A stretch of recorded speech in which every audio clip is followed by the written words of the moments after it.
We're coming back to this deck that I was playing, I think the day before I left for Portland. I know I played it in the Saturday Challenge. I think I played it the day before that too.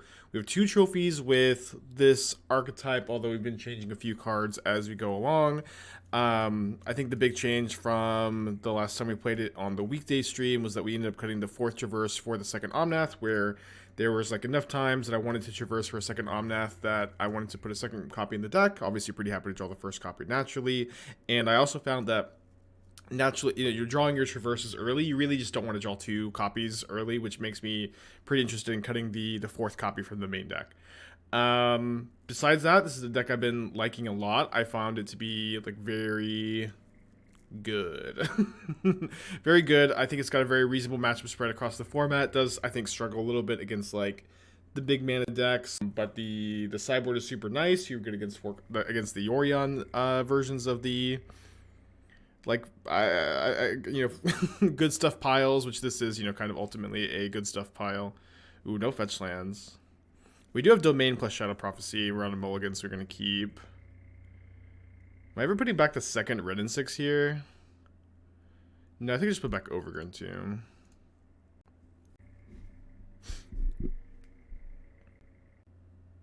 This is definitely like pretty high on my list for decks I'm considering for SCG Dallas, which is not this weekend, but next weekend. My opponent's already mulled to 4. It's actually kind of scary when you're playing this deck. Game 1 at least. There's a few other archetypes I'm considering. I might play a Scam variant. I might play Reanimator. I might play Wilderness Reclamation. I might play Blue-White Control. I might play the Sacrifice deck I played yesterday. I feel like there's like one. I might play Goblins, like combo Goblins, not the Storm Goblins from yesterday. Oh, immediately Tron.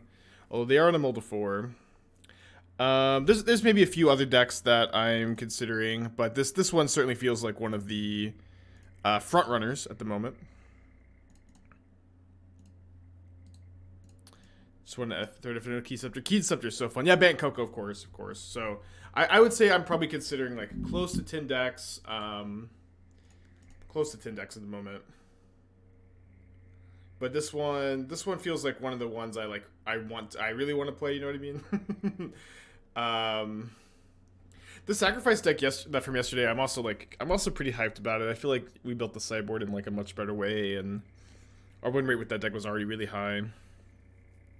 Ooh, another Shadow Prophecy. So we have Domain. Gonna main phase this, and I can pick up a land with Wrenn and Six if I bid one. No lands. Damn it. Although this is 5 types. Enchantment, sorcery, creature, artifact, sorcery. 4 types. Okay. Weird. I think I need to take Traverse.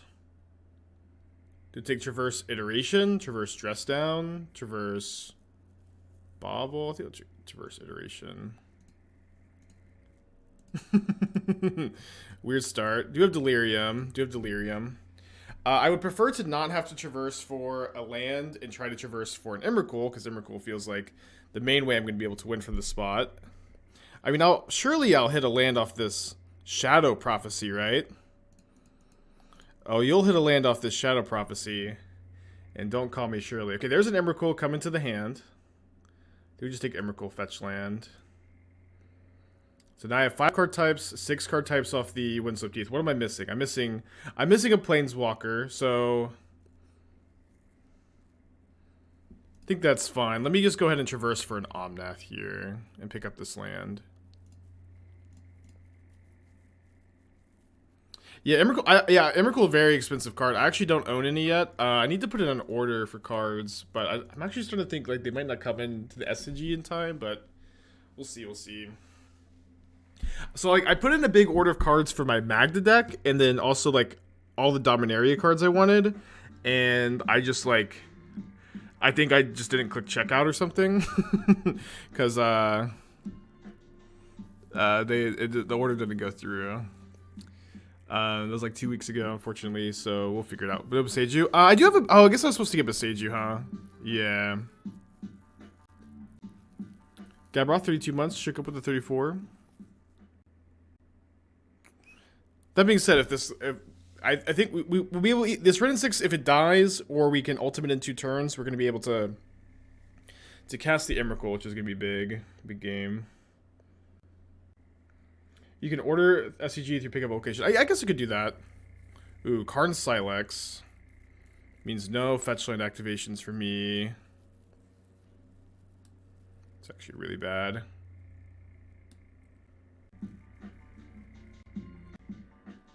So I could try to Expressive Iteration and like find a Leyline Binding. I feel like I want to do that. I really want to get the Emrakul cast next turn. Okay, we found Leyline Binding. So let's go hand, bottom, exile. Binding the Silex.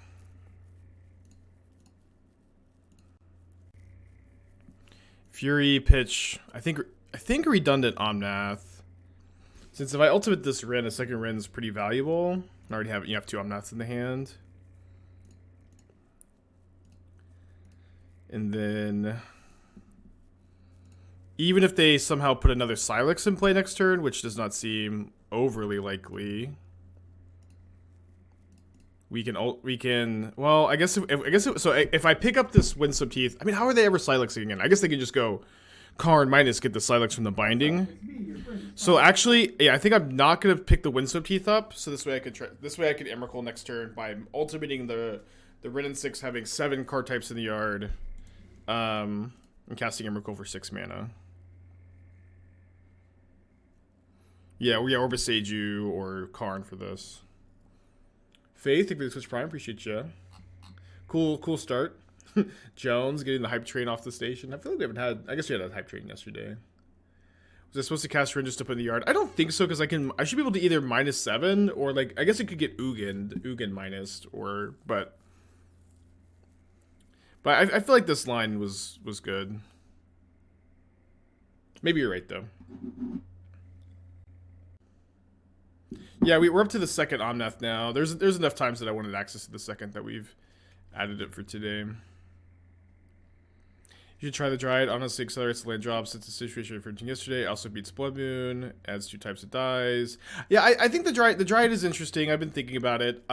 You know, I'll say this. I'm always like really like biased against win more cards that are suggested to me in chat. You know, cards that are good when you are ahead and bad when you are behind.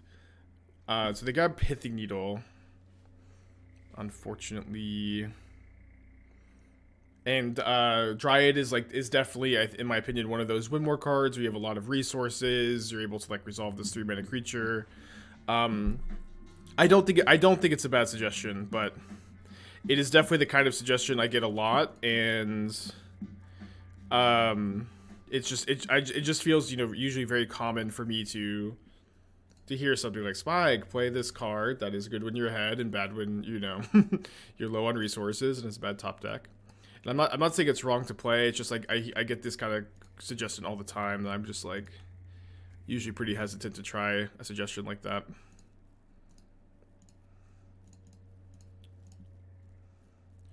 Okay, heat this, and I think I will now just put a Planeswalker in the graveyard. If I'd done this last turn, I could have Emrakuled, but we're definitely not in the worst shape. So now, 27 months, thank you.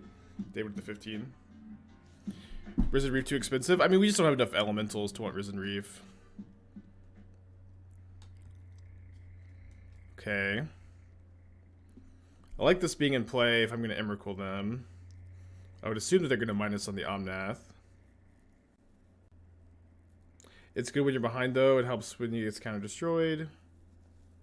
It helps when it gets counter-destroyed. I guess it helps with Delirium, so I understand your argument. I'm not saying that you're wrong. I'm not saying that I dislike it. I'm just saying, like, it's important to like acknowledge your biases in card evaluation, which is, you know, something we could all be better at, and especially me. And like, I'm just acknowledging that one of my biases in card evaluation is like when Twitch chat is telling me to play, you know, these kind of cards. I do understand what you're saying though. Ooh. Utamog. So if I Karn minus, I can't take anything from their sideboard, right? I can't take anything from their sideboard. I think that's the way it works now. Oh, I was for whatever reason I was wanting to though. Huh? I was wanting to Ulamog. Okay, yeah, I can Ulamog 2 of their lands and then card minus on the Ulamog. That's got to be the line. Wait, this is yeah, you could target your own permanents.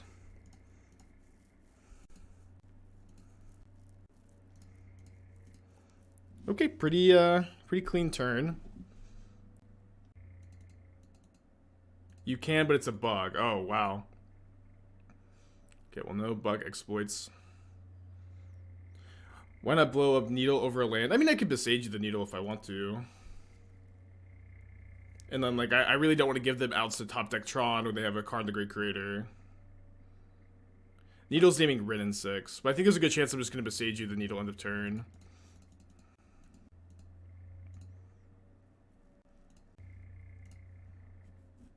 I think they usually have, like, one more forest. Couldn't you Boseiju while you control their turn, refreeze the search? Oh, yeah. Okay. Yes.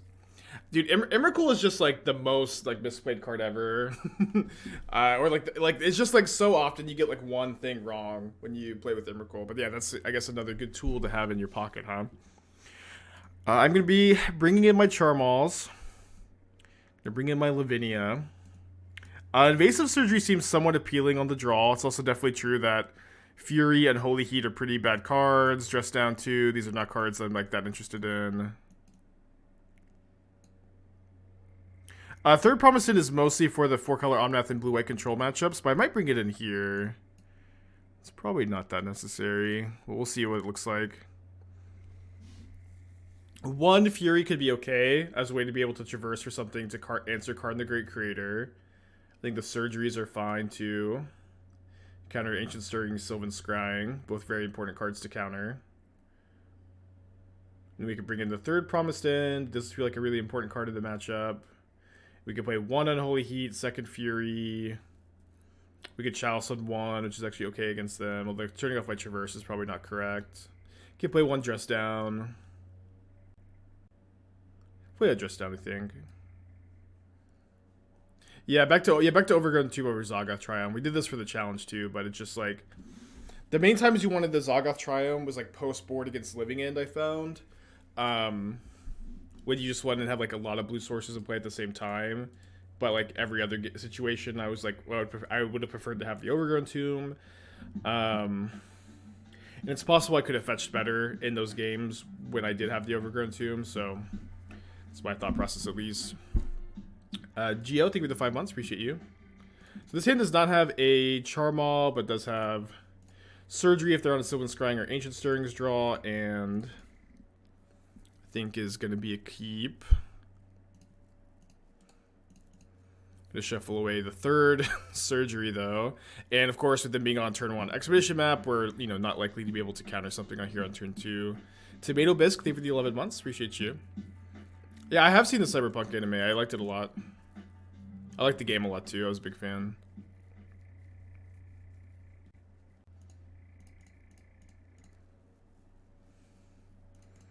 Okay, might just be getting Tron here, but then when we get to play game 3 on the play, things are gonna be a lot better.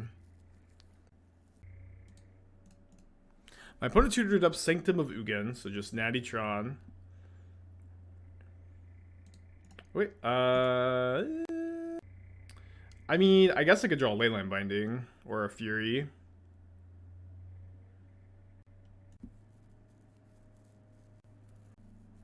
Brutal though, we can't cast this one, huh?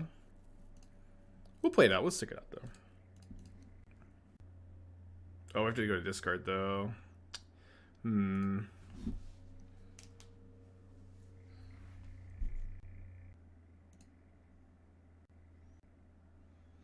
Worth holding up Surgery there if they don't have a threat. It's just like so hard for them to not play their third Tron land, right? And then like do anything with only colorless mana, and then the Invasive Surgery is not countering something that is only colorless mana, you know what I mean? It's only countering if they play green mana. Which I guess they could go, they could go like Star into Stirrings. But if they don't have a threat, I feel like it's also like maybe just better for me to get the Wrenn and Six down. Okay. I think I'm getting rid of the second Shadow Prophecy here. Oh no, Silex is so good against me. Okay, let's go to game 3.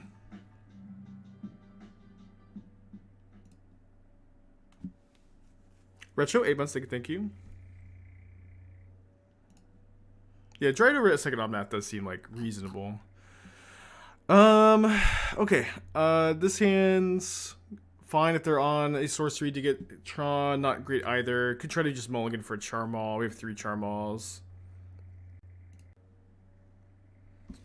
Okay, this hand has a Charmaw. I'm going to keep this, put back the second Wrenn and Six, and then try to use my Mishra's Bauble plus Scry kind of with the fetch land to try to find a second land.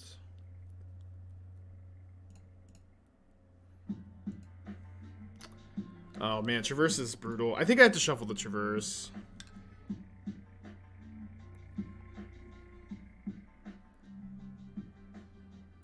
This is a hard decision. I really feel like I need to draw a land, but it's also like if I shuffle and get Mardu Triome here, it's kind of tough. I could get Stomping Ground right now.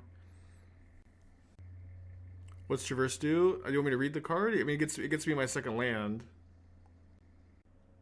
I think I'm gonna shuffle. I think it's very close.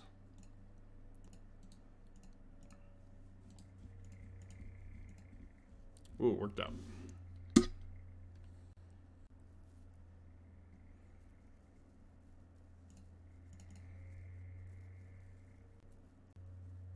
Gonna prioritize getting another red source here. Easy peasy.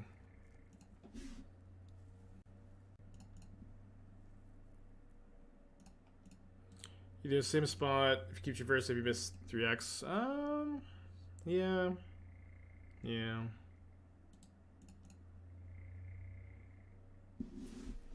I think it's right to shuffle. I don't think I would fault anybody for not shuffling there, though. Relic not too bad. Presumably we're going to Plast, they'll pop the Relic, and then we can play our Windswept Heath here. Charmaw their mine.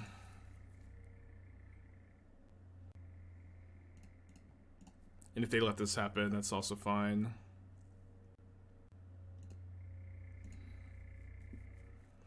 We can maybe even Soul of Windgrace to steal Tron from them. Let me get the Overgrown Tomb and probably get Plains off the Heath after this.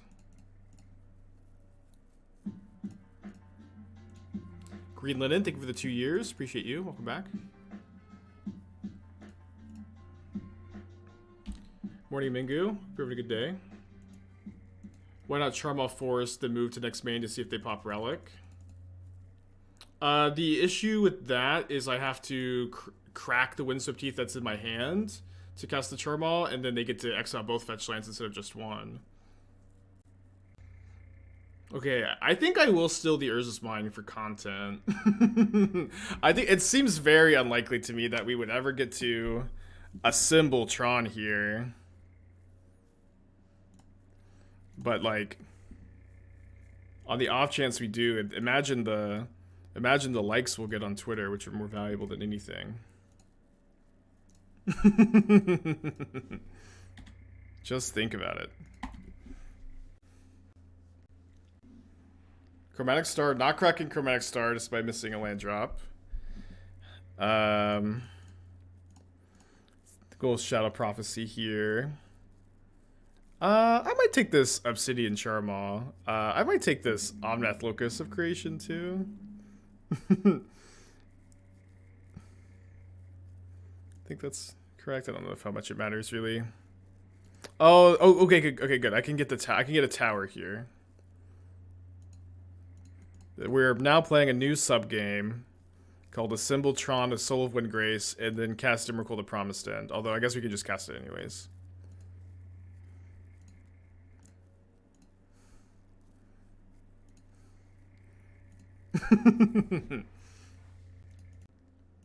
Although I guess we could just cast it anyways. Wait, why do they have Dismembering against me, actually? Guess kills Omnath? It's because of like 4 mana creatures. I guess them conceding there makes sense, huh? Just like a bunch of loose, uncorrelated words. I think I'll put back a Heat here. Could put back a Fury. But I have 2 Heats and only 1 Fury. How could it be right to put back Heat here? City of Brass. If this Dredge is like a matchup dude, I totally meant to like put a Jailer in the sideboard or something for Dredge. We were pretty cold to it. Not gonna lie. It's not fair. I leave for Portland and then all of a sudden people are playing Dredge. Yeah, we should maybe have... Is 1 Jailer good enough? I don't know. It does feel like we need more Graveyard Hate or some Graveyard Hate, huh? How did the Saturday challenge go? Not that well. I think we lost to Dredge, right? Yeah, we lost to Dredge in the challenge. Yeah, Yixla Jailer would be... If I was going to traverse for anything to... if I'm looking for a traversable Dredge card, like, that's it. It is also possible, like, I just, gain tons of life with Omnath, I Emrakul them, just do our thing. Definitely a harder thing to do on the draw, probably, in this matchup, but not completely out of the question that that's how we get there. I think I'm not going to evoke Fury this turn. I think I'm okay with Wrenn and Six taking a hit of 2. And I'm also okay if they can flagrate it, I think.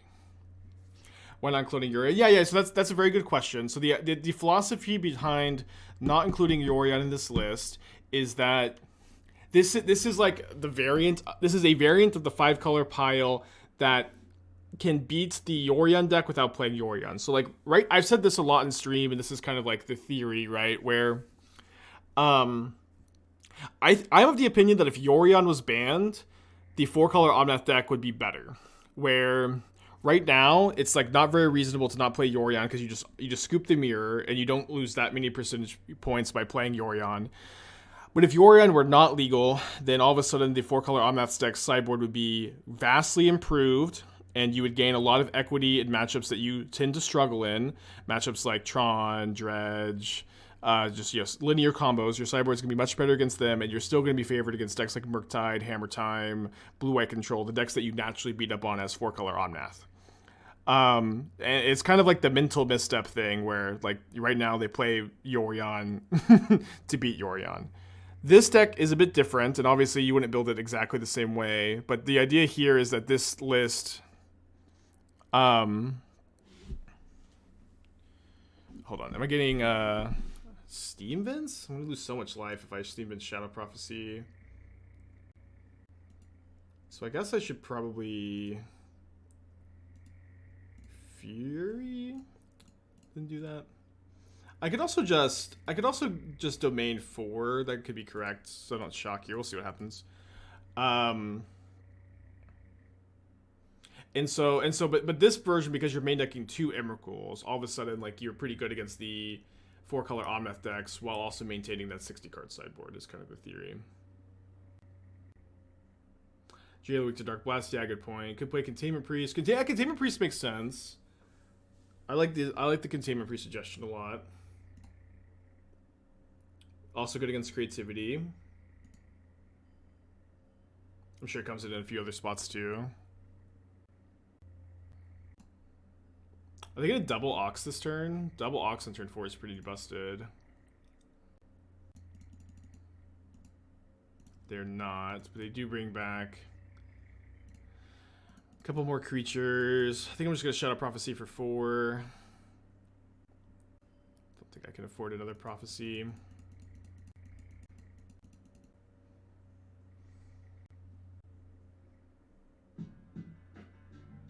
So I play Omnath and I don't draw Fury, I lose. So I think I'm supposed to go Iteration here.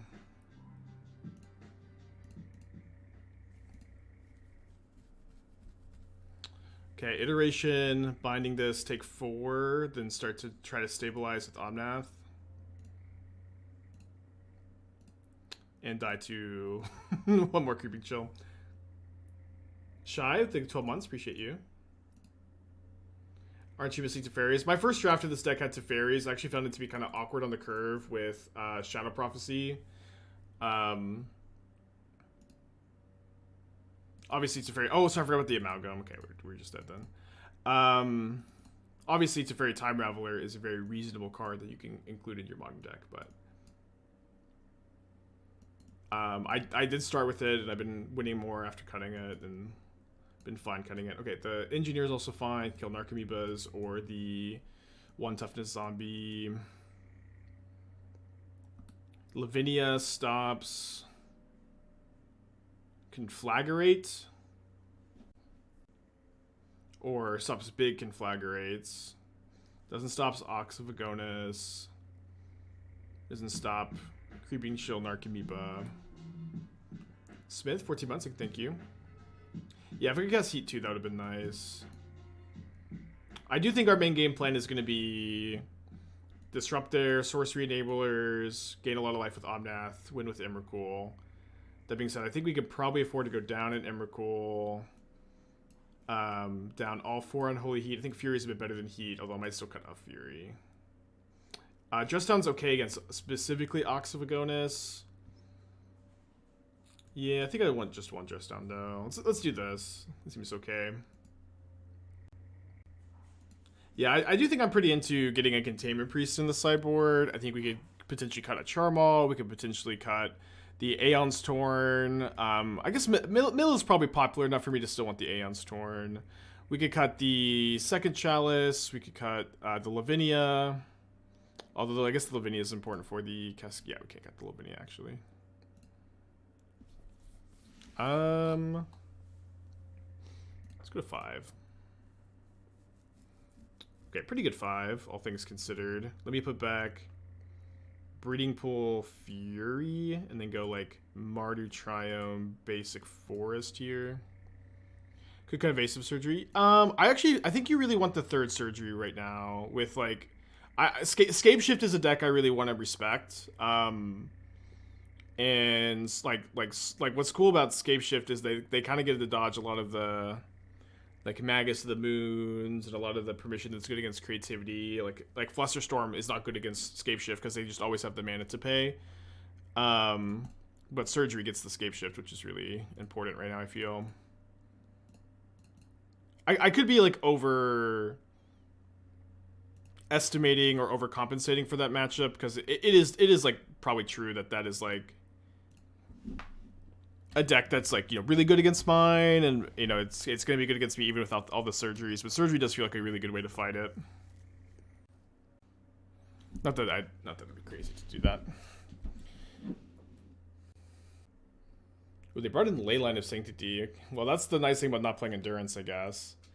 They're gonna hit a Narcomoeba and 2 prized amalgams, which I could ping a Narcomoeba, Leyline Binding, and Amalgam, and keep my Wrenn and Six around potentially. Oh no, I want to keep the Wrenn and Six around, unless they don't attack both at the Wrenn. So I feel like plussing is going to be better this turn. So I kind of like the idea of... Do I want to use the Traverse for an island or something? I think not. I'll try to hold it for like Emrakul or Omnath. Get a tap Steam Vents.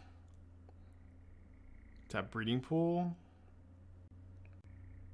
I think tapped Breeding Pool. Second green seems a bit more important to me.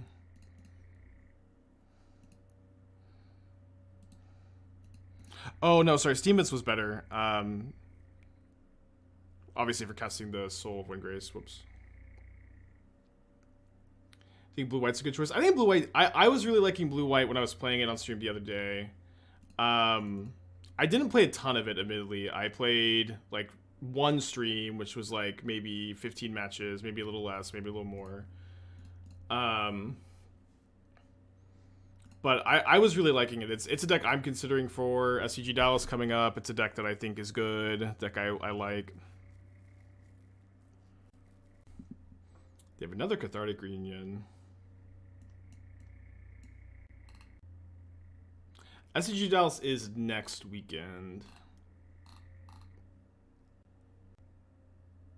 Very interesting to see Dredge come back in the metagame. I remember thinking I needed to respect him more in this deck. And I left for 3 days.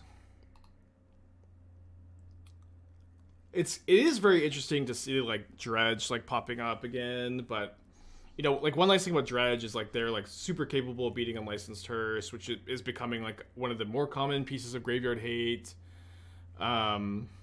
Dredge I think is really good against Living End, right?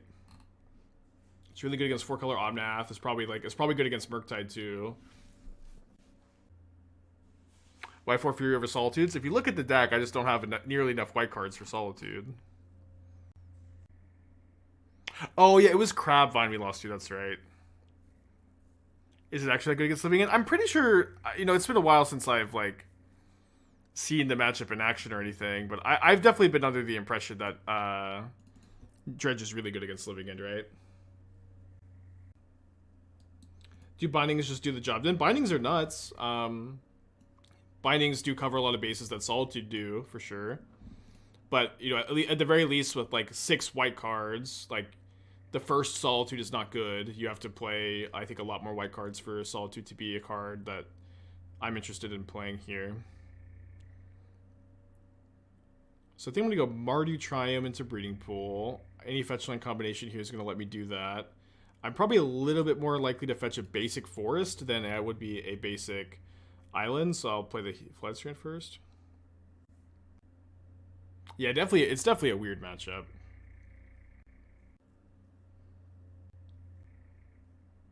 Yeah, it's also true, like, Fury is definitely like a more generically good card than Solitude, where like Solitude is like super good against like Hammer Time, Tron, Titan, or so not Tron, Hammer Time, Titan, Murktide.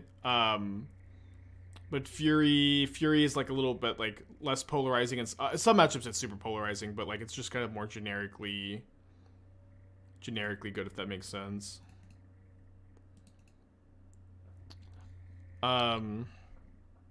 Sorry, I totally thought I had Wrenn and Six in my hand.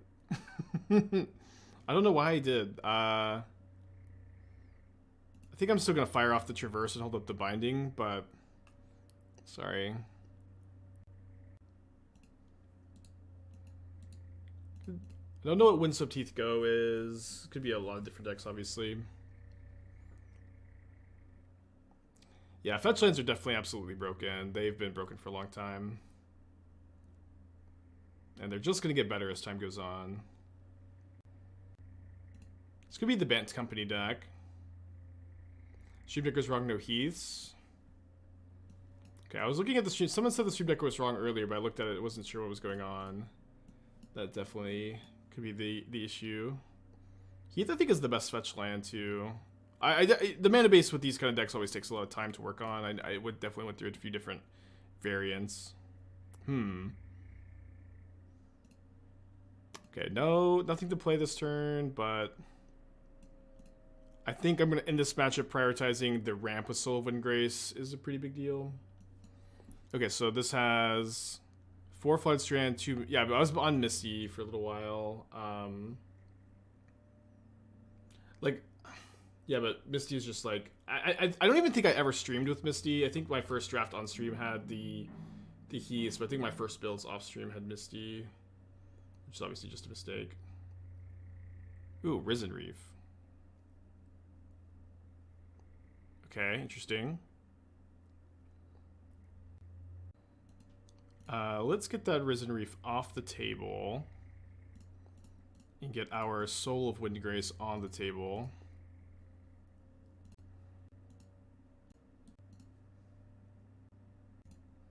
Let's see, 4 Heath, 3 Strands, 3 Wooded Foothills. Okay, so this needs to be 3, 3.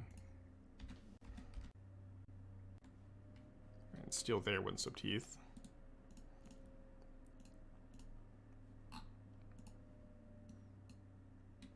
I've been liking Soul of Windgrace a lot. I think this card's really good. Wait, this says only one Omnath too? Sorry, I looked at it this morning. I guess I didn't look closely enough.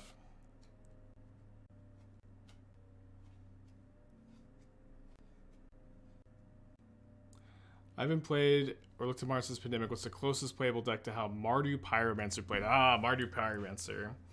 The ultimate hero deck. I would say like Grixis Shadow is probably going to be your best bet. Okay, let's just attack, see if they have the Solitude. Oh. Orvar? What? What? Okay, so +1 Omnath, -1 Traverse. Reddit got onto me for only 1 Omnath. Dude, I could not give a shit about what Reddit says. That being said, if they come onto the stream, I talk about how I playtesting more Omnaths. The curve was very high. I'm playing 2 now. I think 2 is a good number. But yeah, I could give a shit.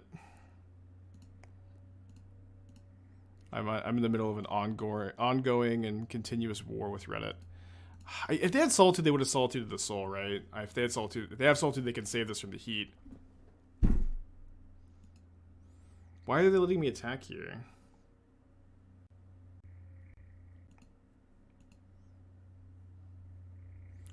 Good beats, I guess. Bitch, another Soul Herder.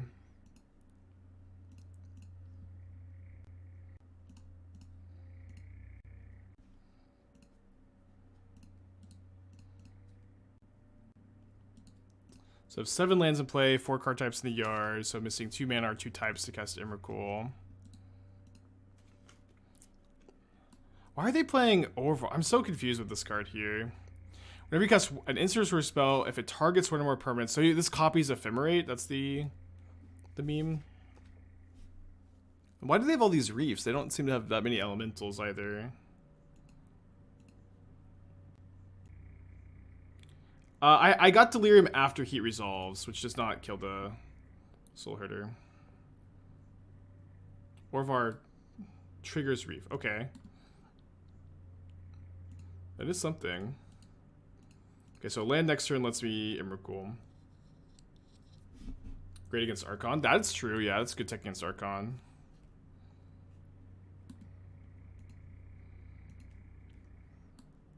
Cool. I don't know. This is like, maybe like as a sideboard card, I could get a little bit more behind it though. I don't know if I'm like sold yet, but it's interesting. Okay. Say thanks to Canister for Ovar. Thanks to Canister for Over, I guess. Or was I supposed to kill this first so that now if they have Ephemerate, like they get the cast triggers? Yeah, maybe. I think I'll just let this happen, though.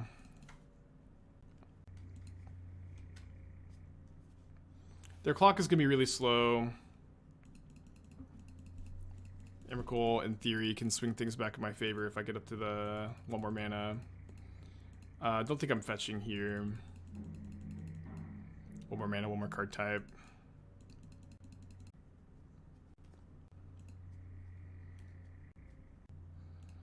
Okay, let's just main phase this. Guess I'm gonna get the plains untapped. I mean, I have another plains on the Temple Garden. I have no more mana here, but I could potentially want to hardcast Fury, I guess.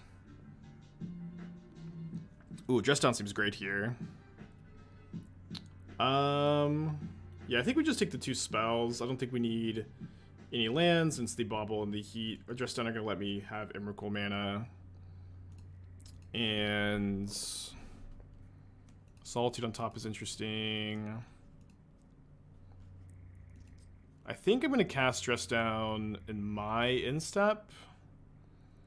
Although they have 7 cards. Like, I feel like there's a really good chance they like cast an Ice Fang here. Maybe they're not playing. No, they have Snow Covered Basics.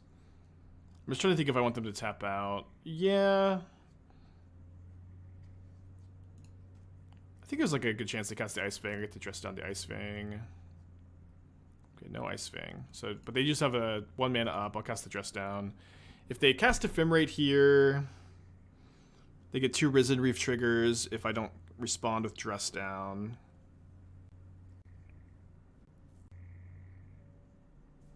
McClit, 4 months, thank you. I do feel like this could be a really good sideboard card for creativity out of Bant Company. Endurance Pitch Witness.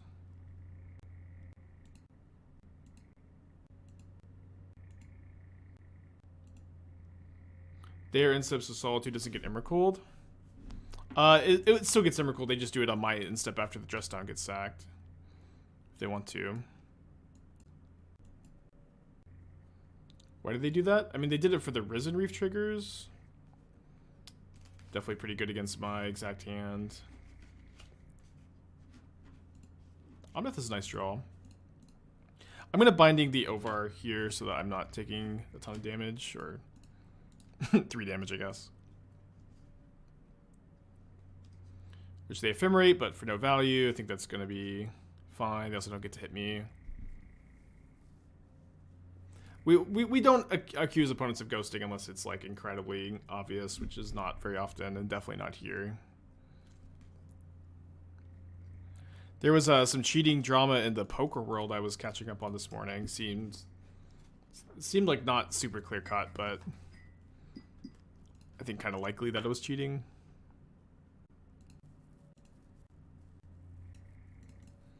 Okay, so we'll gain our life here. A lot of life. Yeah, I've been following the chess cheating a little bit too. You mean chess? I mean poker. I mean poker.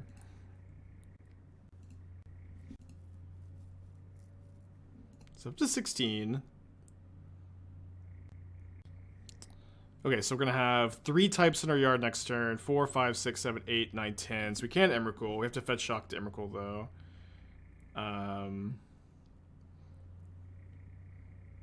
Maybe it makes a little bit more sense to fetch now. I think I'm just heating the Solitude. I think I might even just want both Risen Reefs in play. I could potentially deck my opponent. It would be pretty tricky. It'd be pretty tough, I guess, with 27 cards. But like if they have like 2 Ephemerates in their hand, that's, you know, they're going to Ephemerate here. They're going to copy it up. They're going to draw like 8 cards or something. Yeah. Also, this endurance line is like super reasonable. This endurance line that they've done is incredibly reasonable.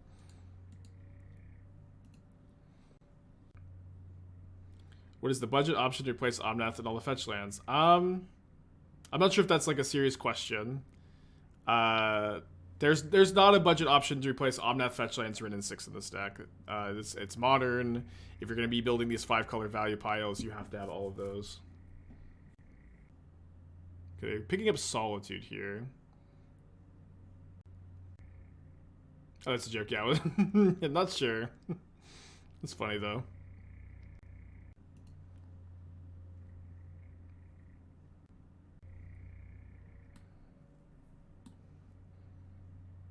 All right, decking my opponent here would be awesome. I really hope I can do it. But it's discarding 3 cards. What's the poker cheating news? So it was the Hustler Casino. It was Garrett, and then like they keep saying that she's a new player. I don't know. I've never seen her before.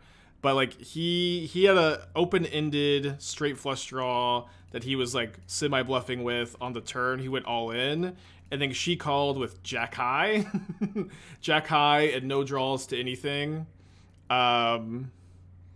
And he posted on Twitter like his explanation for why he thinks she might be tweeting. It's like a little bit deeper than, or cheating. Might be a little deeper than that, but we have a second Emrakul. But beyond that, I don't really have any info. She sacked the deck. I think so. It's a live stream, so people are saying the easiest way she could be cheating would be having some like device that vibrates when she's supposed to, like, when she has the best hand or something.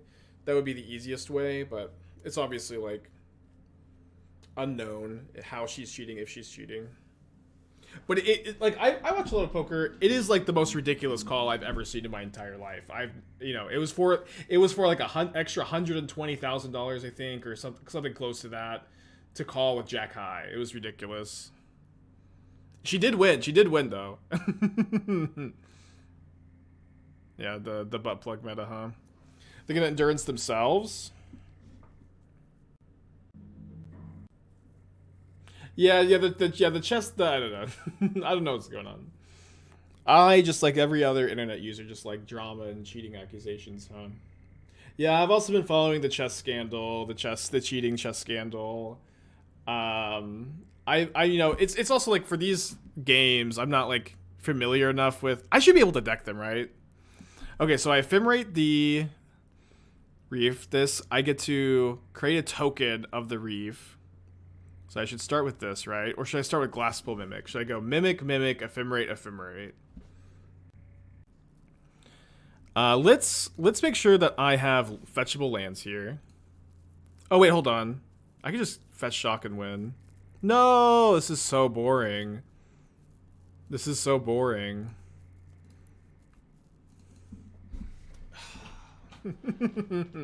This is so what a boring way to win. Okay. Alright, probably gonna be a third Emrakul kind of matchup. Let's bring in those Plague Engineer.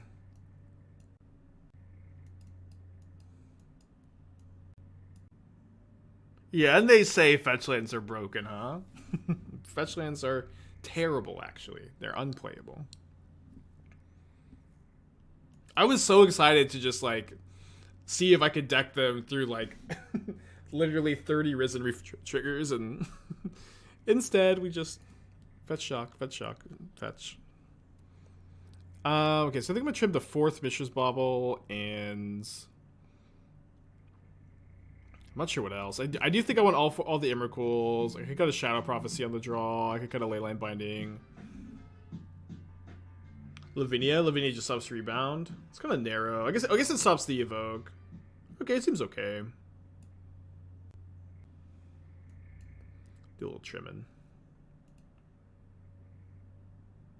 Yeah, I was getting really excited too. I was like, do you go Mimic, Ephemerate, Ephemerate? Because that's so many Risen Reef triggers there.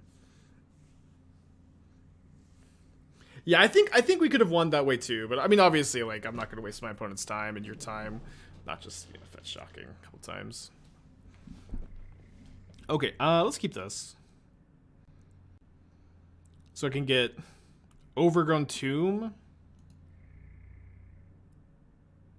Overgrown Tomb to have Delirium, but then I can't cast the Iteration. So maybe I'm going to go... I think I put the island back and just see what happens. But I'm not sure that I'm going to want an Iteration on 3, but I think I'm really likely just play the Steam Vents on turn 1 to keep my options open. Could Traverse for a basic island here. I think I'm just okay playing the Steam Vents tap, though.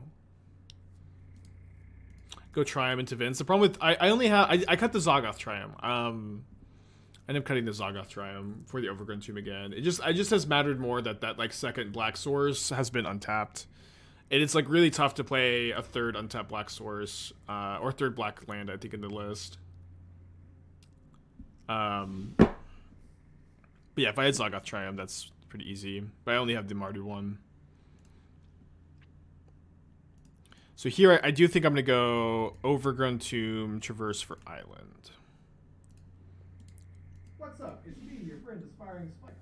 Spence, thank you for the 1,000 bits. If that's for deck tech, you can post a link in the chat. Think Burn gets better with all these Domain Shadow Prophecy decks. I mean, I don't know that there are that many Domain Shadow Prophecy decks. I know I'm playing them on stream a bunch, but that's mostly because I just like to do a lot of brewing and, you know, exploring the different options that exist with the new cards. Kira pretty good here. Oh wait, Kira is a Nombo with Ephemerate though. That is not quite a synergy. I think we're fine just to chill. How's this deck play into Blood Moon? Fetch up a Plains with a Binding? Yeah. Binding if you have Plains and another non-mountain basic is 3 mana. It's just the Blood Moon. It's not that hard to fetch basics when you know you're up against Blood Moon in this deck either. Not the easiest, I guess, but not that hard either. Not a Nombo with Orvar. Orvar doesn't target. I guess it would be the second target, huh? Orvar is a weird card. Spence with the 5-pack. Got gifted sub from Spence. Make sure to thank him. Lots of gifted subs lately. I guess people are just trying to get in for September. Or I don't know. Ooh, Dress Down. Okay. I really want this Wrenn and Six, but I can't cast the Wrenn and Six this turn. I could go hand Wrenn and Six into step Dress Down. But I would prefer to be able to go Dress Down removal spell on the Kira.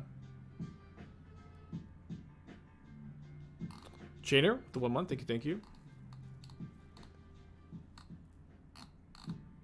If there's a deck tech in a mod, double check. I wasn't sure if there wasn't all this. Could just Dress Down Fury. Dress Down stops the Fury ETB. I could do that just to get a Fury into play, but I don't think I really care that much about that. I think I'm gonna go hand Wrenn and Six bottom, exile Dress Down, end of turn Dress Down.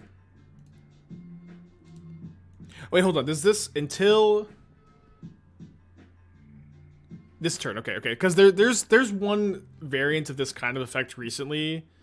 I think it's Unlucky Witness and Riveteer's Charm that if you go to your instep, you can't play the cards.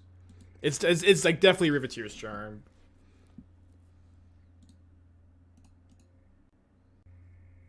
You declare targets when Fury enters. Yeah, but Fury enters, the triggers go on the stack. Kira's trigger triggers.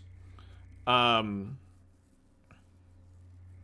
my plan here is going to be like Wrenn and Six, ping Kira, into Leyline Binding or Unholy Heat Kira into Fury if I need it. Which I guess I would have to use Binding so I could pitch the Heat, but... Okay, Endurance got a lot of toughness.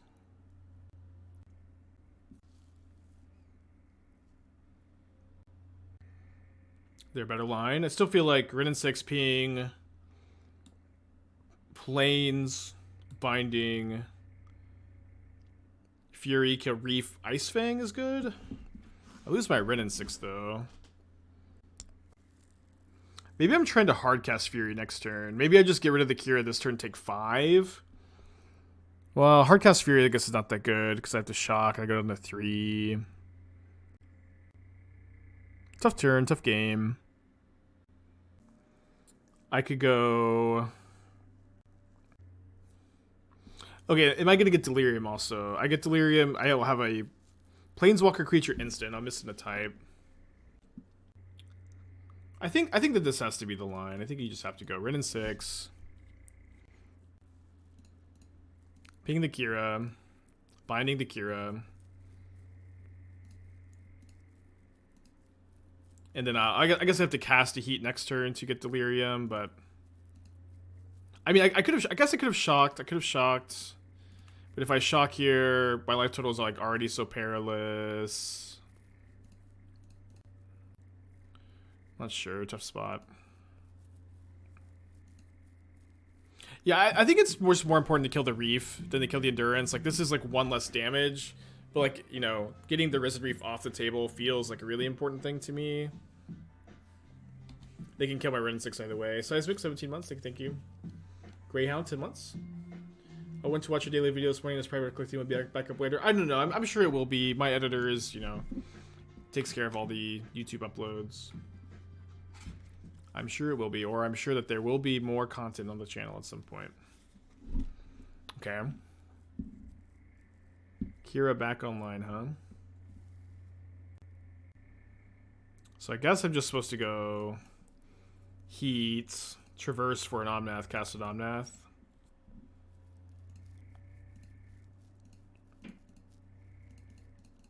They have 6 cards in their hand though.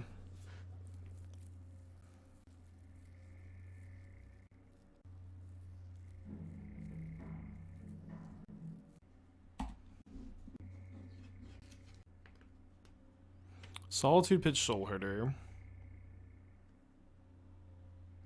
Could you have gone Wrenn, ping, kill all 3 with Fury, Binding the Endurance? No, because Kira is not... Kira applies abilities on all creatures at all times. So you have to target each one individually before you get to Fury. Robocop, 14 months, thank you. I hope Organ is fun, enlightening, and not too blunt. I guess I don't know what you mean by blunt, although there were dispensaries over there. It was fun. It was very fun. The professor was an amazing host. It's just like every meal was just like awesome, like local, really good, curated food, and we just hung out and ate all weekend. It was great. All right, let's resubmit. What was the best meal? So we had like a really nice, like authentic Japanese sushi in a city with a coast. You know, like I live in Dallas, and so like there is good sushi here, but like the fish is just like, you know, you can't like really compare to a city that's like on a port, you know, on the land of ports. There's also like really good burger place we went to. I'm gonna keep this great hand. To like a really good burger place first, and then for dinner on that first night we went to this. I don't even know, like what would you call that place we went to the first night, sweetie? It's like what genre of food? Mimsky, take me 10 months. I feel like all types of Asian. I had like a Thai dish, and then you had something that was like, it was a fried chicken. Yeah. It was really spicy. It was like curry spiced. So, and then there was like wonton nachos. I would say like Asian Thai, fusion, yeah, something like that. It's Asian too fusion. pretty fancy for humble Texas folk like us, you know. It was called Expatriate. Yeah, it was so good. Just everything was so good. We had this like really nice breakfast place the next morning, and I couldn't finish everything, and I'm usually like a fiend for breakfast. But it's also like we had eaten a lot, you know, after that. Lucy. Come here. Come here, Lucy. Okay, so I might just slam Plague Engineer on Elemental here.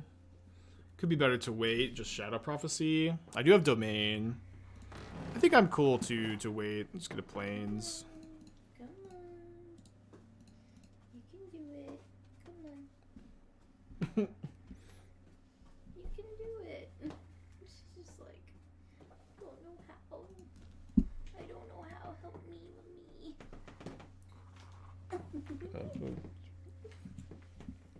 Lucy has been a very clingy puppy since we got back. Could dress down here, and then I could Plague Engineer on Spirit. She's always been clingy though. I could also just ping. I think I don't mind dress downing here.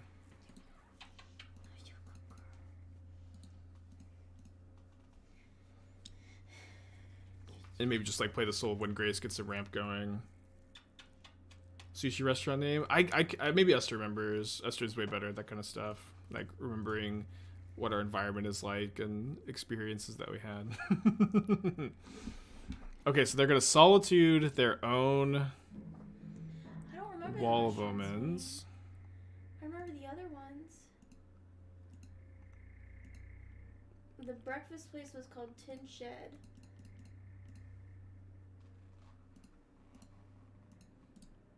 Yeah, that place was good.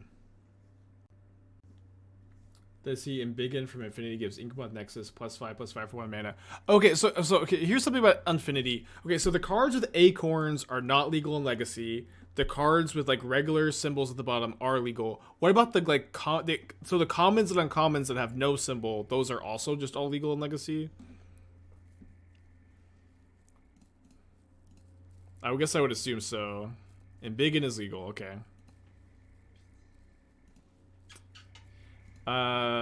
Wait, hold on. So wait, doesn't Embiggen just give any changeling plus infinite? Is that not the case? Because it gives something +1/+1 for each of its card types. So I would assume that like changeling is just plus infinite. No. Non-brushwag. Ah, of course. Changelings are also brushwags. Okay, far out.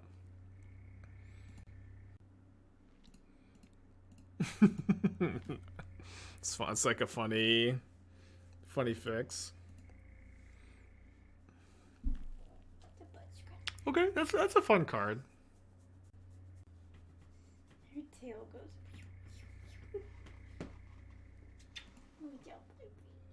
Already isn't that bad. Yeah. Well, I don't know. They're like I just kind of I saw the card and I assumed that it just wasn't like legacy legal because it didn't have the like non-acorn symbol. But I'm having a hard time following everything. We got alchemy coming out. We have this new legacy set. We have Brothers War spoilers. Nobody's even asked me about Brothers War spoilers yet, but there were like a bunch from yesterday, right? There were a bunch from yesterday. Oh, I came in here to tell you that my book, that cooking book, is the cooking book? exactly what I was wanting. Good. Am I gonna try Flip Urza? I can't tell you. I'll try. I just have to see. Like, we haven't seen Weakstone and Mightstone, right? Because like that card is only going to be like even something you can think about until you see those two cards, but it's almost definitely not going to be good enough unless like those cards just incidentally are strong ones. We have them? Oh, I didn't see them. Maybe someone wants to link them. It's a 5-mana rock. Oh, it's one card? Oh, okay. I misunderstood then. I totally misunderstood.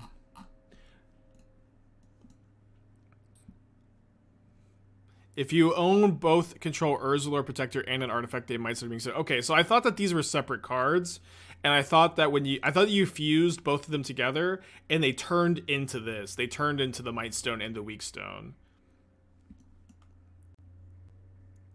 Okay. Man, it really sucks you can't use the Mightstone and the Weakstone to activate Urza's ability. I mean, I don't know. This does not seem like a modern playable thing. Maybe Pioneer, probably not Pioneer. I kind of like just holding up Soul of Windgrace plus Shadow Prophecy here.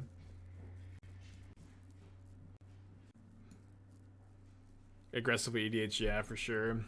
Okay, so if you control both of these at the same time, spend 7 mana on Urza Lord Protector, which makes artifact instant sorceries cost 1 less, which is like fine. But for 3 mana, it's a little high. And then it turns into Super Duper Urza. Apparently, these go into his eyes. I'm not like versed enough into the lore to understand the implications of the Mightstone and the Weakstone going into the eyes, but it sure does seem like there's something going on there, huh? And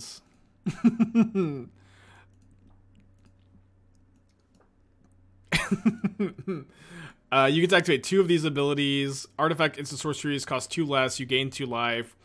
+1, that's a +2. +1, draw 2 cards, discard a card. 0, make 2 colorless artifact servo tokens or soldier tokens. Exile non-land permanent for -3. Artifacts and planeswalkers gain indestructible until end of turn, destroy all non-land permanents.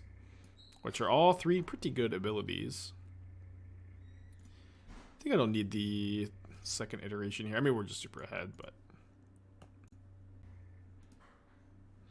Urza is the first planeswalker. Okay, so is Urza the first planeswalker in the universe, or is Urza the first planeswalker that we meet in lore? Because I knew that Urza was like one of the pre-Minding planeswalkers. That was something that I knew.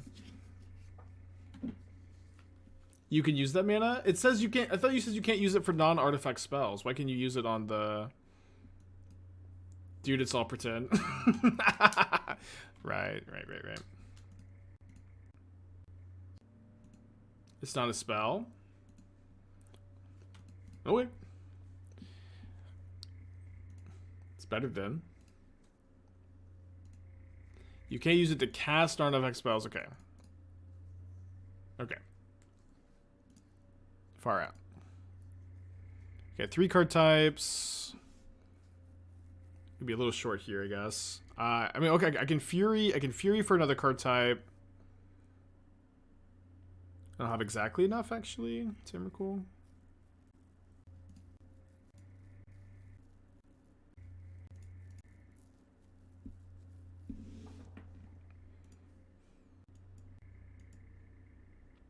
Okay. Yeah, we'll just Emrakul then.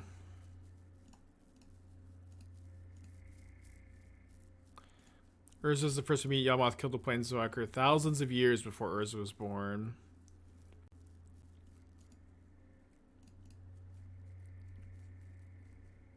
I really want to see Yawgmoth becomes like a weird, like, messed up monster, right? He's like, you know, a big bad. But the only card we have depicting Yawgmoth is the Thran Physician, which is before he becomes super weird messed up monster. That's how I understand the lore, at least. Okay, so let's rebound on the wall and then just not copy anything. And I think I'll cast the wall. Why not?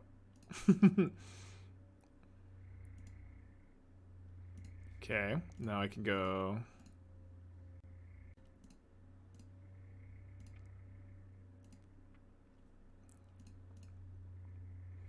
I think shuffling their yard is good. So I know they have Witness in their deck. Yeah, opponent's playing a weird Bankoko variant. You can see him on Yogg's Vile Offering. Ooh. So we'll take a look at that.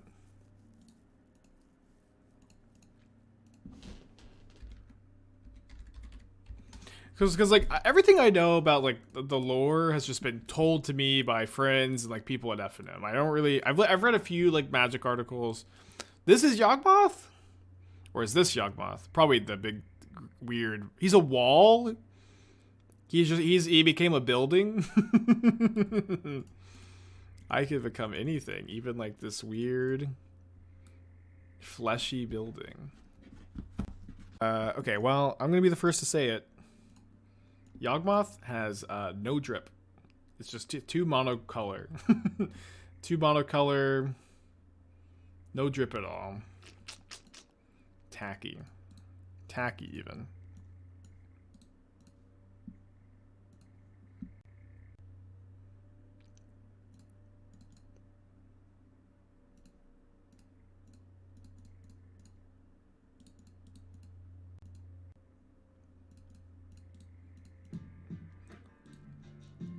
Strix, 60 months, thank you. Yeah, need some ice, huh? Okay, so we'll see we're up against. I just noticed I playing Yorion. We're up against the traditional Yorion deck, which I've only played a couple of times so far, but I've definitely found it to be a really good matchup. My top card is a Fury, which I could evoke pretty cleanly if I hit a red card here. I think I'm going to go for the Iteration. Okay, so now we just go hand, bottom, exile, get a Plains, binding the Wrenn and Six, and pick up the Heath again, and then we're all clear to cast a Soul of Windgrace next turn. Canister, thank you for the raid. Hope you had a good day today. Welcome to all the faithless looters out there. Played some more of this 5-color domain deck I've been working on. What happened to the Netflix? Dude, since I've been playing Magic in like 2012, there's this big buzz at the LGS talking about how there was going to be a Magic the Gathering movie. Wow, a Magic the Gathering movie. It was huge, or like people were like expecting it to be like, there was like this really big deal. And, dude, they discarded an Omnath. As far as I can tell, there's been no such movie. Oh, no, I have my Stomping Ground in my hand, so I actually can't Soul of Windgrace here. Right? Oh, no, I can. I can go black, green, red. Okay.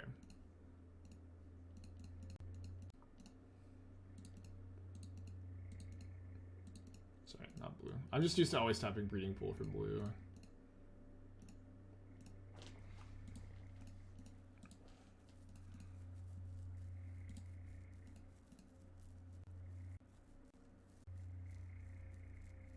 It was formally canceled. I mean, I would definitely rather them cancel it than put out some like something just super shitty. Whoa, they're also playing Soul. Cool, cool. So is Soul of Windgrace taking over Modern? Question mark, question mark, question mark.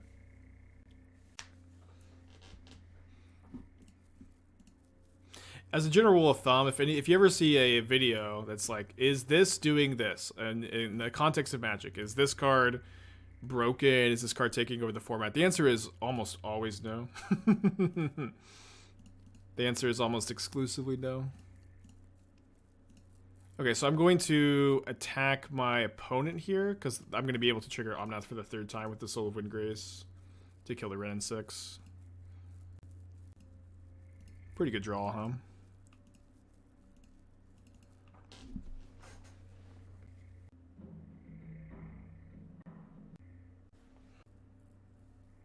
Okay, bring in the 3rd Emrakul. This is the main thing that this card is for. I think my sideboard plan has been like just 1 Emrakul minus 1 Fury. I think it's fine.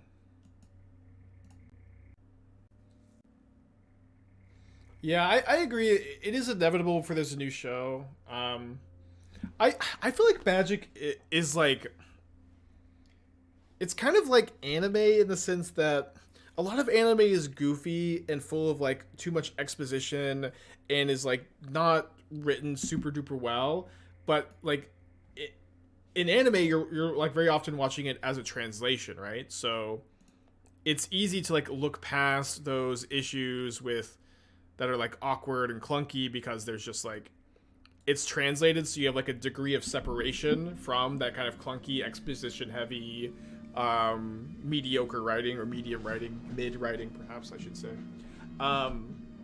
And so that like Magic, if you know, all of a sudden if you translate this into a show or movie, Magic is kind of the same way because you have like that degree of separation via via cards and via like, you know, just occasional articles and stuff.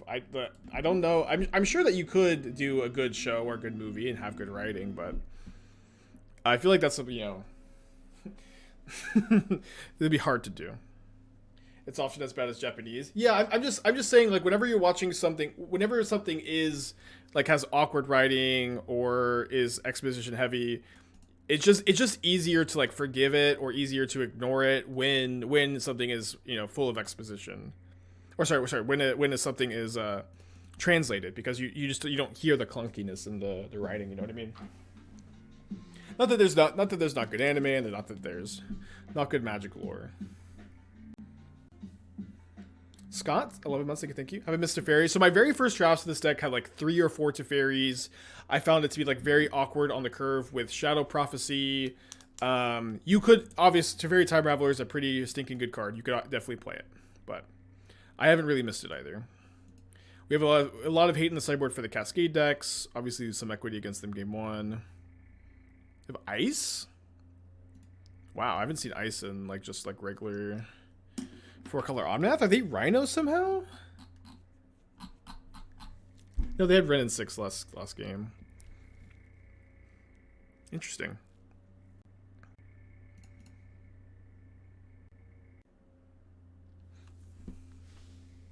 Prophecy, I think Prophecy is very good. It also like really helps with the Emrakul plan.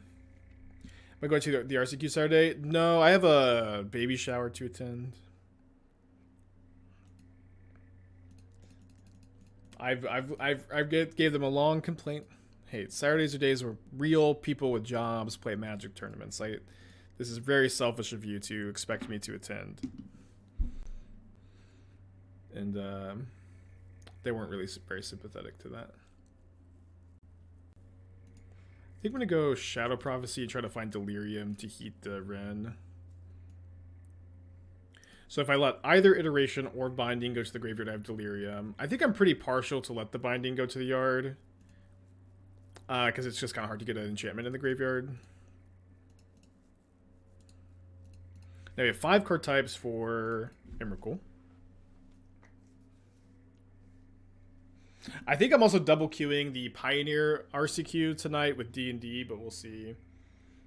I have to figure out how I'm going to do that while also driving 30 minutes in the middle of the tournament. And I'm thinking I might like call my friend and just have him describe the board state with Magic Online open while I oh dude, Omnath into Time Warp. What a good turn 5. While I tell him what plays to make. Okay. Oh, are they're Bring to Light Scape Shifts?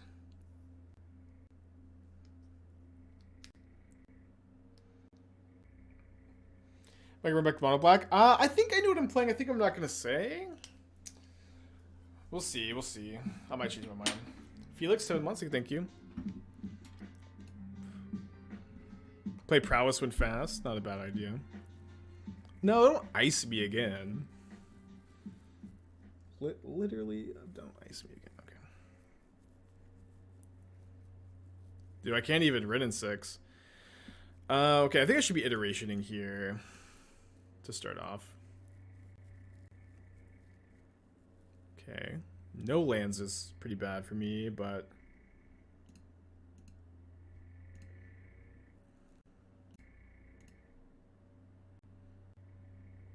Start off here, I think.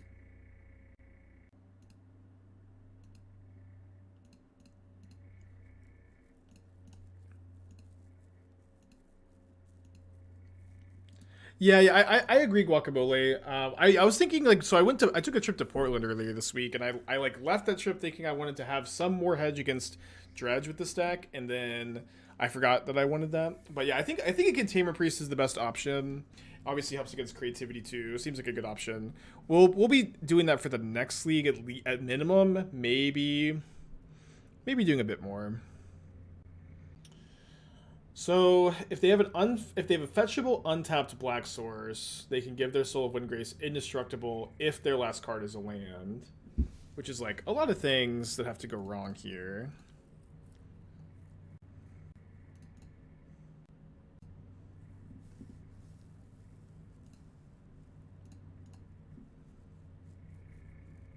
Oh, I don't have a Planeswalker. This is actually my last type. So land on top. A land on top would let me ultimate Wrenn. So if this heat resolves, and kills the Soul of Windgrace, then I will not shuffle. But if it does resolve, if they do indestructible, then I think I'm gonna want to shuffle the soul away. Although I could also just traverse for a land. No, I don't think that makes any sense. Could traverse for an Omnath. The thing is, I guess I need this Wrenn and Six to die to Emrakul next turn anyways. Yeah, Containment Priest doesn't do anything against the Living End. It never does anything against them.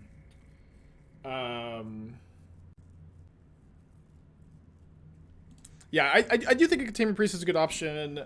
It's also true, like, playing one Containment Priest is not going to, like, drastically change the dynamic of the Dredge matchup here. Wish for Scape Shift looks like. So I guess I'm bringing in the Invasive Surgeries. Oh yeah, also Yawg. Yeah, good point. So I wonder if I'm ever just like playing like 2 Containment Priests, like maybe even like could even see like wanting to play more. And I could play, I guess if I'm playing it, Containment Priest is good against creativity, which is like largely like a big part of the reason why we're playing the surgeries. So I feel like that's probably something we go down on. And obviously we lose equity against Scape Shift. We can maybe cut the third Emrakul, although I do think the third Emrakul is really important against like traditional 4-color Yorion, and that makes sense to have like one sideboard card there.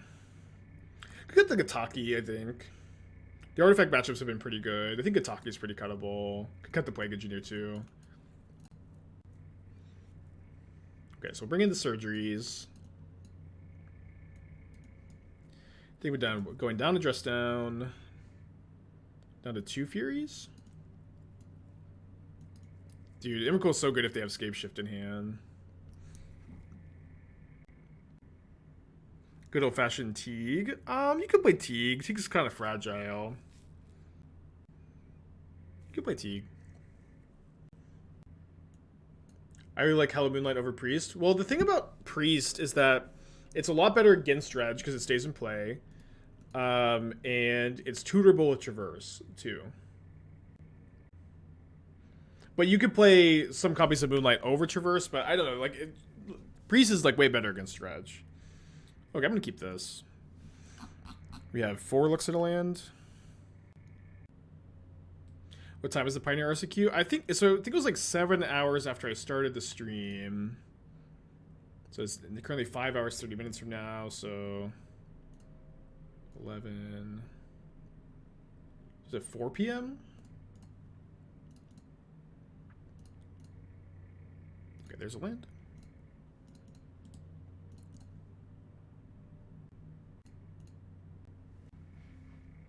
How do you feel about Tegan Elves? I think it's fine. I have it, right?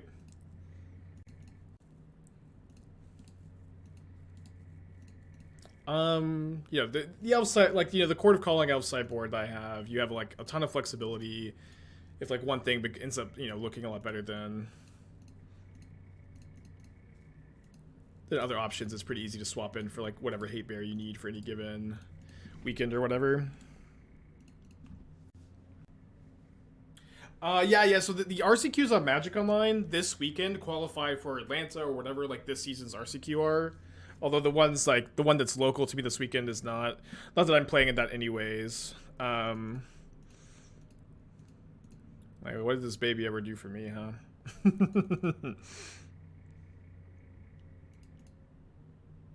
Why bobble yourself when I'm likely to fetch Triumph no matter what? I guess that's a good point. I'm trying to think like what card I could see on top that would make me not fetch. I mean, I'm interested in drawing the card, you know, without just leaving the Bauble in play though. I think it's a fine point. Okay, let's Shadow Prophecy. Oh, let me actually scream at Esther to buy a bunch of diapers. Hold on. Sweetie? Esther? No, we lost Esther. I'll text her. Okay, so let's take the Heat. Then we'll have instant sorcery, land, artifact in the yard. So I think I'll maybe just take another prophecy. You could take a traverse. No, I need the traverse to go to the yard for delirium. No, it's not for me. The kid's not mine. I'm going to a baby shower. It's a really big moment in my life this next weekend. I'm going to a baby shower. It's huge. Well, they're minusing into the Wrenn and Six? Interesting. Free flight 27 months. Appreciate ya.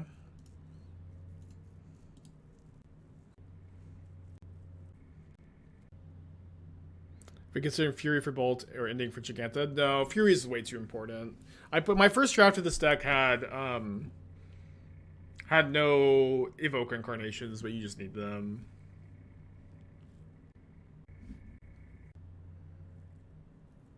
So I guess I'm going down to 8 life to fetch Shock, Shadow Prophecy, and also Heat, which is fine. My life total's not, you know, under too much pressure in this matchup. And we have this Omnath card in the 75 too. Do I take 2 Omnath? I guess I take Omnath. Yeah, 2 Omnaths I think is just like, seems pretty good here.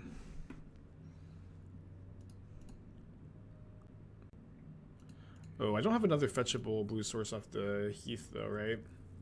My breeding pool's already in play and I can't get Steam Vents. Oh, I can't cast the Omnath. I can't cast Omnath. I can if I plus and cast it. And get Forest. I guess that's the line, huh?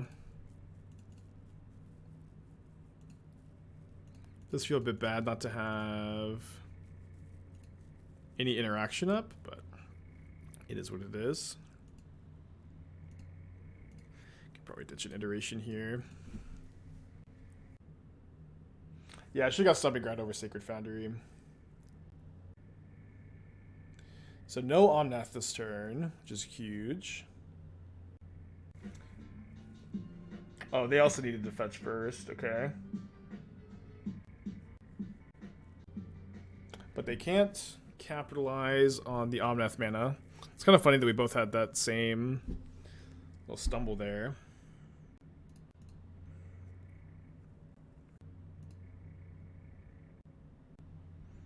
I mean, it does look like the best line is just grab an island here.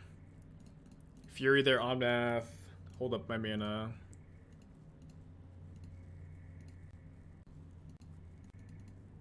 Affinity, thank you for the 30 months. It's a long time. Appreciate you. We have lethal with double Wrenn and Six ping next turn in theory. Okay, yeah, we'll just surgery this instead of the Escape Shift. Their hand is 3 Omnaths? Fire, Ice, Stomping Ground, Cinderglade. They have 1 Time Warp, 0 copies of... Oh, sorry, there's Escape Shift. There's 1 Escape Shift and then 4 Wish. Okay. So... presumably we just win. I guess they have the Eye. They're going to Ice. Never mind.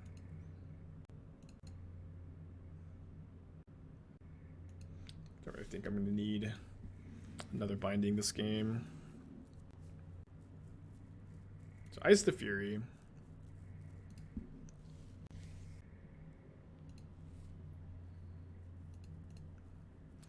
I guess I'm bobbling first. I don't really know because there's a Traverse on top.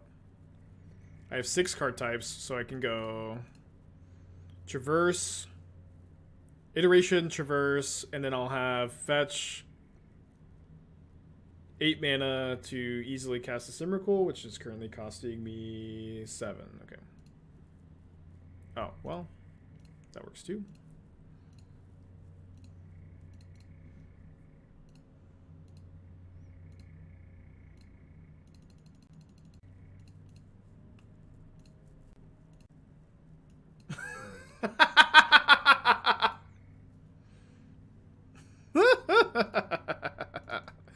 I think this works the way I want it to, right? I just take the next turn.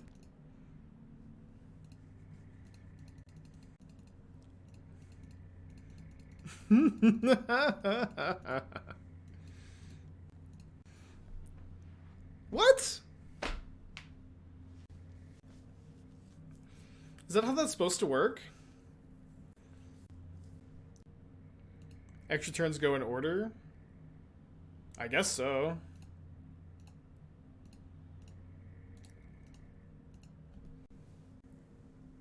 It's weird. I don't know. Judge? Make sure that whenever you leave any comment in the chat, say that you're a judge. If you're a judge or not, then we'll just believe whatever you say. Okay, let's get a 4-1 prediction going. Oh, another Yorion deck, which is a matchup I think I like. Against a Yorion deck, I'll keep this. Yeah, I played a lot of it. I've been liking it a lot. I like the build I have. I think there was a Channel Fireball video last week. I took this week off Channel Fireball for the Portland stuff.